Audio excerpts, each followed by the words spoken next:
At the award ceremony, my fiancé Xavier, while presenting my award, brought a young actress onto the stage and publicly declared their relationship, prompting me to shrug and remark, "Men are transient, the old must depart for the new to arrive." My parents declared, "We are withdrawing our investment and terminating cooperation," while my sister asserted, "We will reclaim the copyright and retain it rather than sell it to you." When an anxious Xavier sought my forgiveness, I dismissed him with a wave, stating, "What stature do you possess to warrant addressing me?" During the Golden Magnolia Award Ceremony, where Xavier served as the presenter and I as the recipient, he stepped back as I reached for the trophy and announced into the microphone, "Today is a momentous occasion, and I have an additional statement to make." As the audience hushed, I observed from the sidelines as Xavier proclaimed, "I have been in a relationship with Lena for 6 months, and today, I wish to use this platform to address her," adding, "Lena, a man should rightfully take the lead in declarations of love." Applause and cheers erupted from the audience, while Lena, visibly moved with tears welling in her eyes, required the host's prompting to ascend the stage. As the two embraced and Xavier handed the trophy to Lena, I furrowed my brow and, taking the microphone with a sardonic chuckle, remarked, "It is rumored that Xavier already has a fiancé at home. Is this a public endorsement for Miss Lynn to assume the role of a third party?" The applause ceased abruptly, leaving Lena stunned, while Xavier retorted irritably, "Those were jests from family elders. In this modern era, surely no one still subscribes to the notion of arranged marriages." Observing Xavier's dismissive expression, I chuckled and declared, "In that case, I wish the couple a century of harmony and the early blessing of offspring," before setting down the microphone and departing, leaving the trophy behind. Aware that entertainment journalists would seize upon this incident, I smiled at the host's call from the stage, "Vivian, your trophy," and responded, "It is yours now." I harbor no belief that Xavier acted without support, given the structured nature of award ceremonies. His evident lack of stage management as host justifies relinquishing the trophy to him as a lesson in accountability. Seated in the audience, I noted the host's discomfort but, disinterested in his subsequent remarks, promptly informed my family via phone of Xavier's actions, reasoning that his dismissal of our engagement as an arranged marriage likely negates any further need for our assistance. The Shui family ranks as a third-tier lineage in Beijing. Without the long-standing ties between their patriarch and my grandfather, Xavier would never have been considered my fiancé, rendering his presumption of independence after exploiting our family's resources laughable. Following the ceremony, I departed with my agent, who indignantly exclaimed, "Xavier must have done this deliberately. Was he unaware of the live broadcast?" adding, "He has utterly ruined a well-deserved award." Patting her reassuringly, I replied, "This presents an ideal opportunity. Initiate a marketing campaign immediately to ensure Xavier is compelled to seek my forgiveness," reasoning that, having discarded him, I refused to endure his affronts. Lauren, my cousin and manager since my debut, stared in astonishment and asked, "Are you certain?" To which I affirmed, "Absolutely," prompting her enthusiastic response, "I'll handle it at once," given her intimate knowledge of Xavier's character. During the live broadcast of the Golden Magnolia Awards, Xavier boldly professed his affection, matched by Lena's fervor, and upon exiting, they were mobbed by reporters, posing together in a display of apparent universal bliss, though I pondered how Xavier would justify this at home. With a cold smirk, I glanced at him before driving off. No sooner had I arrived home than Xavier appeared with his parents, his face swollen, clad only in a shirt with thorns bound to his body, suggesting an attempt at penitence. Upon meeting, Xavier's mother Rose grasped my hand, pleading, "Vivian, Xavier erred today due to Lena's seduction. He was momentarily misguided, please forgive him," shifting all blame onto Lena. Finding this assertion amusing, I reasoned that Xavier, not being a child, could hardly be so easily swayed by Lena's influence as to publicly declare their relationship during the Golden Magnolia Awards live broadcast, thereby sabotaging my moment of recognition. Smiling silently, I deferred to my parents, whereupon my mother countered, "That claim is unfounded. Xavier has been with Lena for 6 months, during which time Vivian was his fiancé, concluding, "Thus, Lena is the interloper, enabled by your son's indulgence." Rose's expression darkened before she turned to Xavier, feigning outrage. "You insolent boy, apologize at once." Defiantly, Xavier retorted, "I am not at fault. I uphold the principles of marital freedom and the supremacy of love. Our engagement is merely an outdated relic of the older generation, which I reject." He continued, "If you, my parents, force me, I would sooner disown this family." Then challenged me, "Vivian, educated in modern principles, how can you cling to such antiquated notions?" causing Rose's face to pale.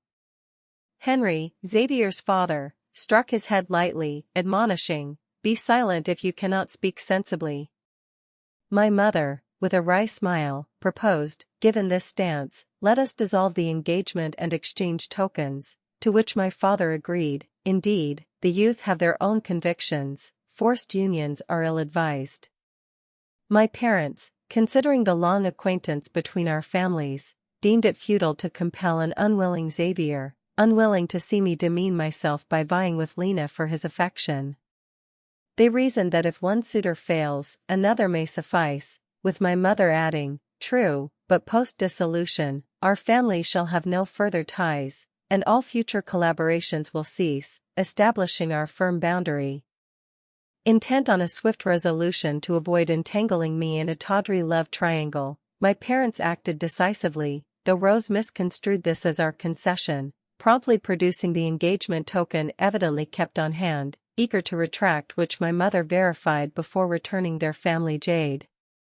Xavier pocketed it nonchalantly, while Rose brazenly remarked, "Though the engagement is nullified, goodwill persists in business. I regard Vivian as a daughter and cherish her deeply." Withdrawing my hand, I replied, "I dare not accept such sentiment. My own mother's love suffices, and she has taught me that true affection does not mask duplicity," leaving Rose momentarily speechless as she stammered, "How can this child speak so?" My mother sneered, "Such is her disposition. Were it me, I might have resorted to force," startling Rose, who faltered as my father issued an order to depart. Incensed, Rose snapped, "The Liang family wield such grand authority, with cooperation ended, we need not meet again. Your lofty status is beyond our reach." "So long as you understand," my mother retorted curtly, ushering her out, musing that Rose likely underestimated our family's true wealth, misled by limited financial interactions, and deemed further association with such short-sightedness unnecessary. As the butler escorted them out, Xavier turned to me, remarking, "Vivian, your temper is excessive. Had you Lena's gentleness, I might not have." With a sharp slap, I struck him, leaving Xavier dazed as Rose shrieked, "You dare strike my son? Should a cad not be struck?" I countered, "My restraint is magnanimity, otherwise, I would release the earlier recording. How long do you suppose your son's professed devotion would endure?" silencing Rose instantly. Glaring venomously, Xavier warned, "Vivian, mark my words, this industry is not your sole domain," to which I scoffed, unperturbed, knowing his resources still hinged on my family's support, limiting his potential reprisals. Presuming the matter concluded, I was startled the next morning by Lauren's call. "The slated fantasy drama has been abruptly cancelled. That wretch replaced you with Lena." Instantly comprehending that Xavier had allocated this resource to her, I recalled his role as the drama's investor and my successful audition and rapport with the director, only to be ousted at the 11th hour. Lauren, seething, vowed, "That scoundrel, I'll not let him escape, I'll expose him utterly," to which I replied, "Let her take it, her projects invariably flop," noting Lena's abundant scandals would self-destruct without my intervention. Nonetheless, opportunists seized the moment, as the entertainment industry's finite resources fuel relentless competition.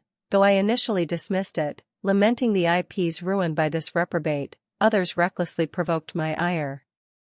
The production's official announcement of the lead's replacement ignited Lena's fans, who gloated, "Lena's prowess is unmatched. Yesterday's declaration, today's assent," and taunted, "Lena's allure outshines Vivian, who merely leans on family wealth," suggesting my fury. In the pragmatic entertainment sphere, my fans retorted fiercely, what fault lies with Vivian? Is her talent lacking? 5 years yield numerous works. How many can your idol claim, with her perennial catfish whiskers and whimpering?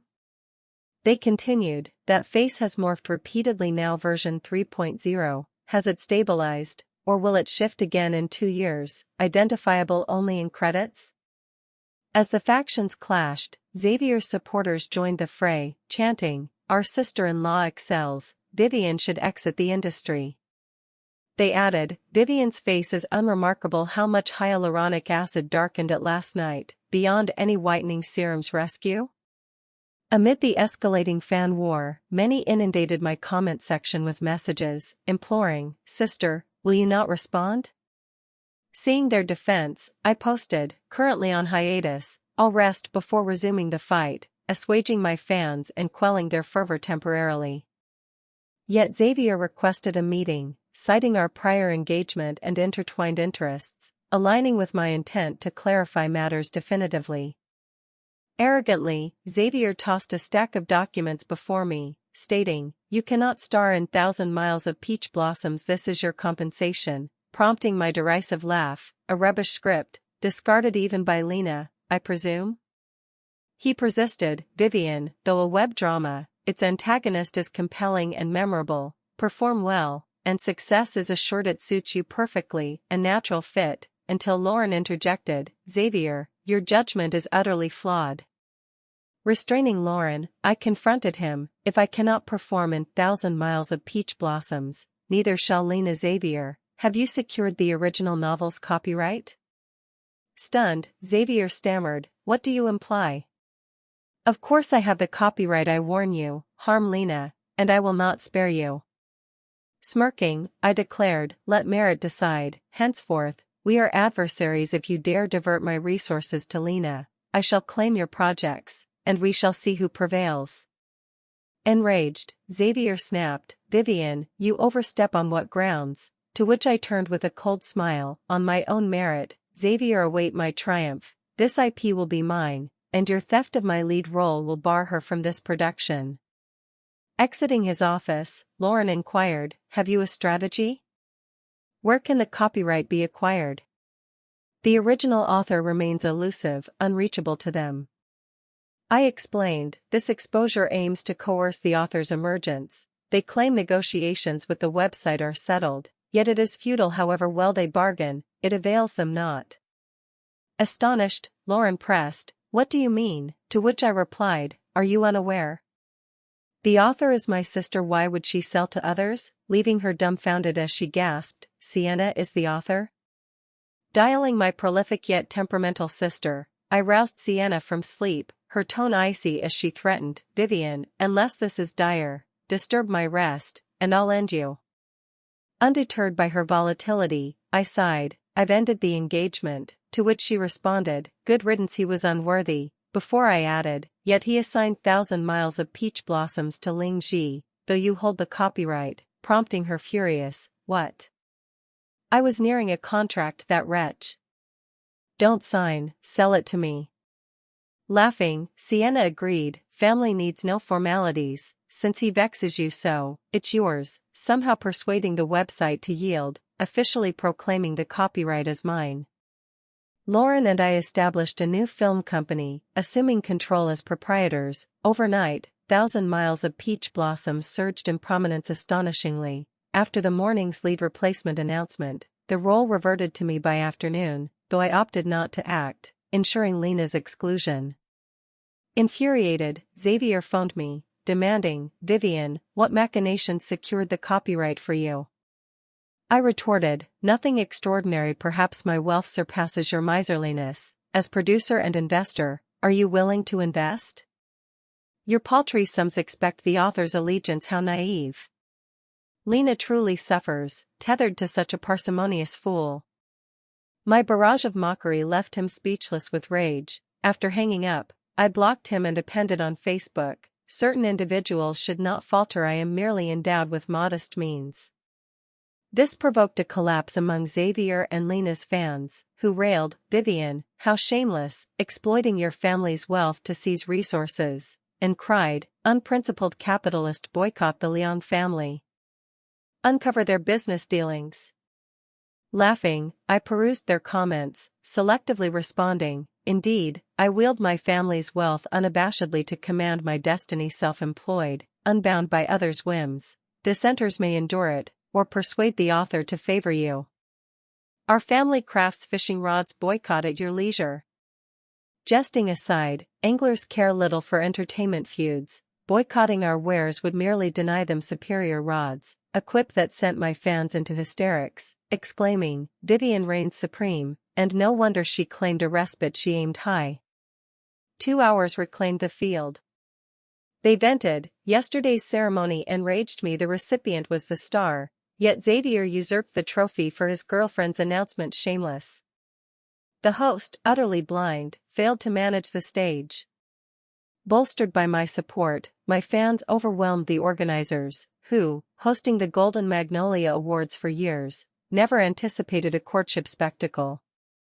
Panicked, the host apologized on Facebook. "I regret the unforeseen disruption. Intending only to share joyous news via this platform, I was blindsided and erred slightly."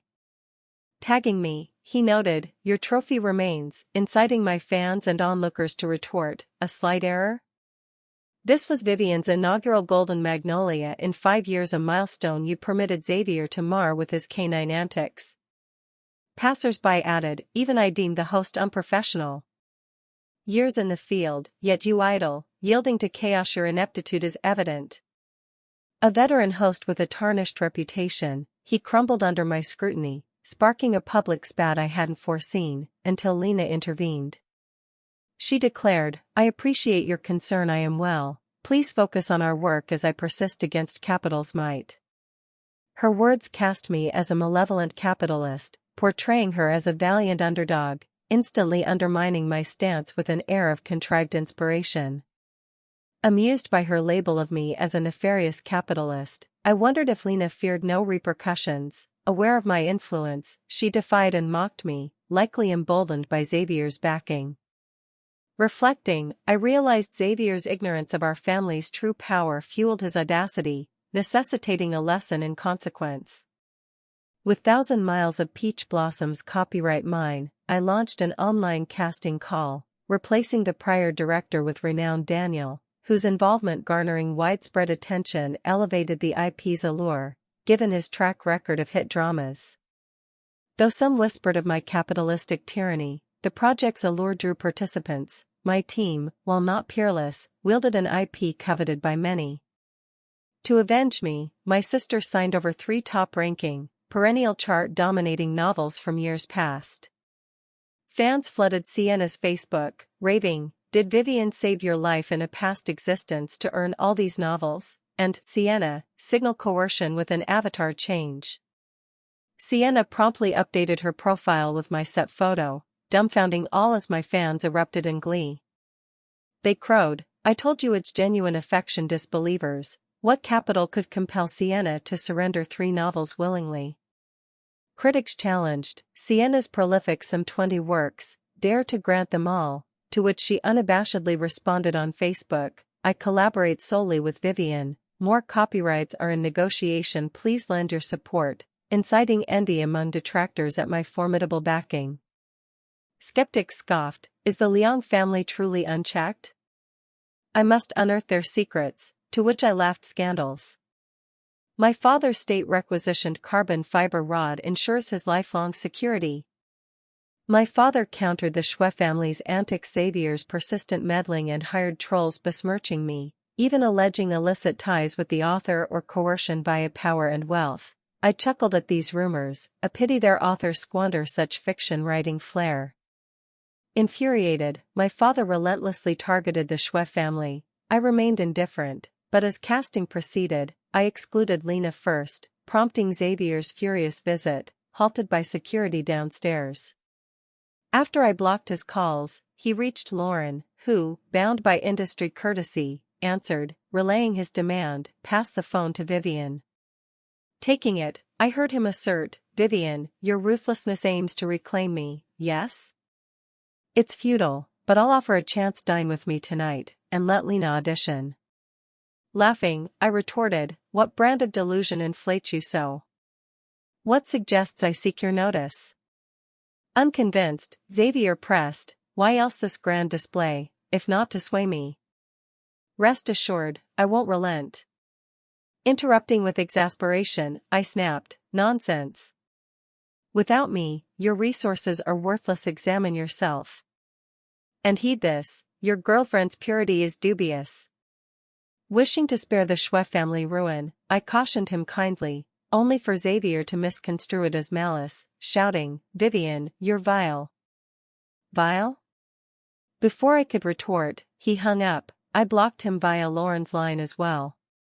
Henceforth, Xavier was beyond redemption in my eyes, yet during auditions, Lauren rushed in, exclaiming, troublesome fiend leaked an indecent video of you.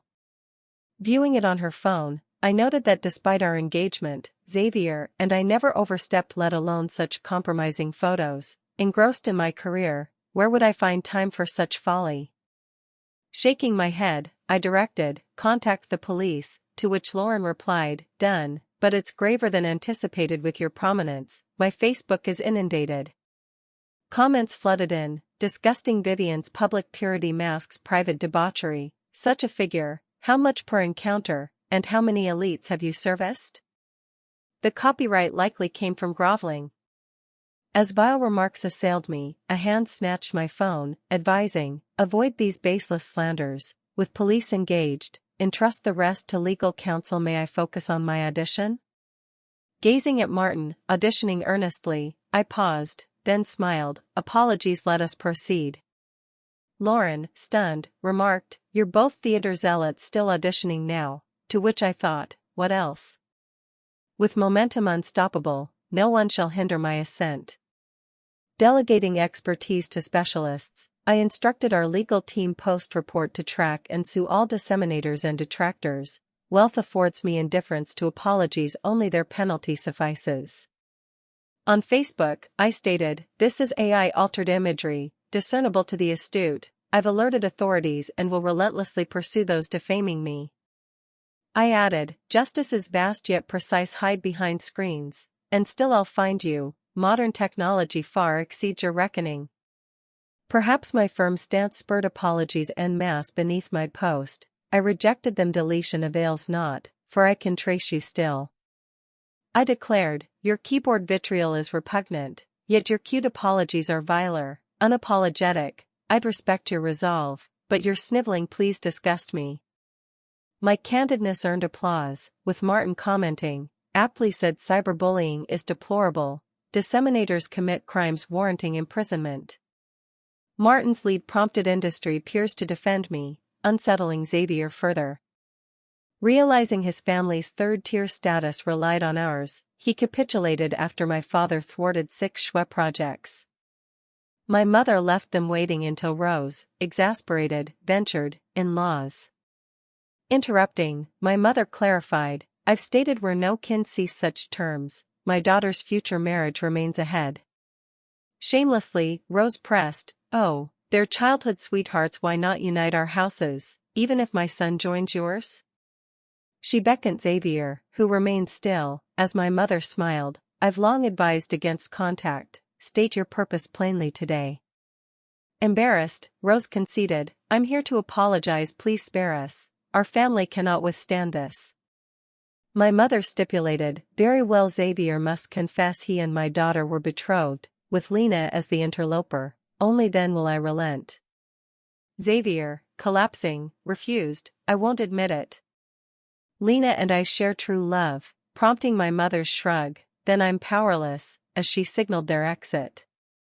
Unyielding, Rose slapped him fiercely, you're bewitched, this vixen hasn't ruined us enough? Refuse, and I'll post online. He resisted, no, you'll lose me forever, the Liang family oppresses us, I'll never comply. Smiling, my mother ordered, escort them out, loath to engage further, though Rose lingered daily at our gate, catching me late one evening. Vivian! She cried, to which I replied, Aunt Rose, our families are severed, spare me this ordeal, preempting her plea. Her face soured as she implored, I know Xavier wronged you, but please cease opposing her, I beg. Perplexed, I countered, your words confuse me in this industry, Xavier, and I compete by merit. How am I targeting him? Do you imply he orchestrated my defamation? Speechless, she faltered as I sneered, tarnishing my repute and honor. Shall I forgive him lightly? I pressed, were your compromising images online, would you pardon them? Spare me your hypocrisy. If Xavier is culpable, I'll not yield. Furious, Rose snapped, you relentless girl, beware remaining unwed. Disappointing you, I fear not, I replied, unmarried, my wealth ensures suitors aplenty. The old depart, the new arrive, infuriating her with undeniable truth. I directed the butler to secure the gate and hired guards to repel any Schwe family incursions. The police efficiently identified Lena as the video's source, apprehending her mid-broadcast, shattering her fans' defenses. They raged, Vivian, did you orchestrate this, sicking police on our darling? What's your scheme, and don't abuse your capital to oppress. Apologize for Lena's fate. I marveled at their delusion. I, a mere artist aspiring to helm a company, lacked the clout to direct law enforcement. A swift police statement confirmed Lena's guilt, stunning all with its revelation. Via my lawyer, I vowed no leniency or settlement, alarming Lena with my resolve as Xavier pleaded, spare her, I implore. Smiling, I replied, begging requires humility. Fulfill my mother's condition, to which he protested, but that destroys Lena. Did she not consider my ruin? I countered, your family's double standards are clear. Deliberate at leisure, see if Lena can wait. Fearful, he conceded, I'll comply, clenching his fists, to which I nodded, musing on their vaunted love. Abruptly, Xavier retired from the industry, confessing, Vivian and I were engaged. I was unfaithful with Lena. My apologies to Ms. Vivian for the harm, and to Lena, thus, I permanently withdraw. His self-destruction ignited online furor, with netizens exclaiming, I thought his award's blunder accidental, but it was calculated, ambushing his fiancé's moment with a declaration, touting true love. They continued, Xavier's despicable absent today, perhaps arrested? I renounce fandom. Love is a lie. The Schwe family, gravely weakened, sold their villa to mitigate losses. Xavier's actions precipitated their industrial decline, with failed investments and severed brand ties following his exit. Though I signed a settlement, Lena's persona crumbled. A usurping mistress who defamed me, shunned by collaborators, with brands demanding reparations. Her past as a habitual interloper, once publicly assaulted by a wronged spouse, emerged, explaining her repeated facial surgeries. Xavier, stunned that his pursued true love was so flawed, parted acrimoniously with Lena, their street brawl captured by paparazzi. Hearing this, I laughed. Once inseparable in the name of love, they now rued their hard-won union. As Thousand Miles of Peach Blossoms confirmed its leads and neared filming, Xavier appeared on site, roses in hand. He professed, Vivian, I was blind, lost in a dream, awakening, I see I cannot live without you. Silence enveloped us as all stared. Xavier's audacity shone, unfazed by the crowd. I mused that a light breakfast spared me nausea at his display. Undeterred, he pleaded, grant me a chance to begin anew. Our engagement once bound us. Cutting in, I snapped, Xavier, note your surroundings and actions. Fear not Lena's pursuit. She's reviled now, my family rejects such refuse. Shaking my head, I lamented, coincidentally, Xavier, we spurn trash like you. Your fickleness drove you to Lena, her scandals known yet ignored, enabling her rise. Now, at her downfall, you abandon her first, lacking basic decency as a man and partner. I scorn such filth. Stay distant. Pale, he persisted feebly, is there truly no hope for me? Laughing, I retorted, are you competitive? This industry teems with superior men. Why assume I'd reclaim you? Stunned by my candor, he faltered, Vivian, am I so replaceable in your eyes? Any fiancé suffices? I countered, not so. Only those of fine character, looks, and means may stand beside me. Alas, you lack all three. Were it not for our elders' bond, would your Schwe family merit my proximity? I concluded, shattering him with his perceived worthlessness in my view. Nodding, he departed, forlorn, as I shrugged truth spoken, he mustn't despair, he never sought me again, granting me peace. Lena's pregnancy ploy for marriage incensed Rose, who dispatched Xavier to a wealthy patron, while Lena, beaten to miscarriage by Rose, pursued legal action. Chaos irrelevant to me now. At Thousand Miles of Peach Blossom's launch, I took a supporting role and producer's mantle. Lauren teased, "No lead," to which I replied, "I can lead any time. This complex, conflicted role intrigues me, I seek the challenge." Lauren tousled my hair silently. A week into filming, Sienna arrived, advising extensively before warning, "Vivian, this is my legacy, ruin it, and I reclaim all copyrights," her mock threat anew. Unfazed, I hugged her, grinning, "Fear not, I'm an acclaimed actress." Our rapport surprised onlookers, prompting Lauren's scoff, "Their sisters, don't be shocked." Only then did all grasp that Sienna and I were siblings, explaining my copyright access. Even Martin, awed, mused gravely, "I've allied with the right power." He jested, "Cast me in every project, be it minor or servant, excel, and it's my retirement fund." The crew laughed at stern Martin's rare humor. I grandly affirmed, "Certainly." On Thousand Miles of Peach Blossom's premiere, our creative team's fans propelled its fame network-wide. The debut's data soared, topping its slot decisively. My sparse supporting role shone with undeniable skill. At that year's Golden Magnolia Awards, I received Best Supporting Actress from a triple-crowned veteran, her expectations an indelible honor. Reascending this stage, I reflected on the past year's trials. My light vessel had traversed myriad peaks. The crew laughed at stern Martin's rare humor. I grandly affirmed, "Certainly." On Thousand Miles of Peach Blossom's premiere, our creative team's fans propelled its fame network-wide. The debut's data soared, topping its slot decisively. My sparse supporting role shone with undeniable skill. At that year's Golden Magnolia Awards, I received Best Supporting Actress from a triple-crowned veteran, her expectations an indelible honor. Reascending this stage, I reflected on the past year's trials. My light vessel had traversed myriad peaks.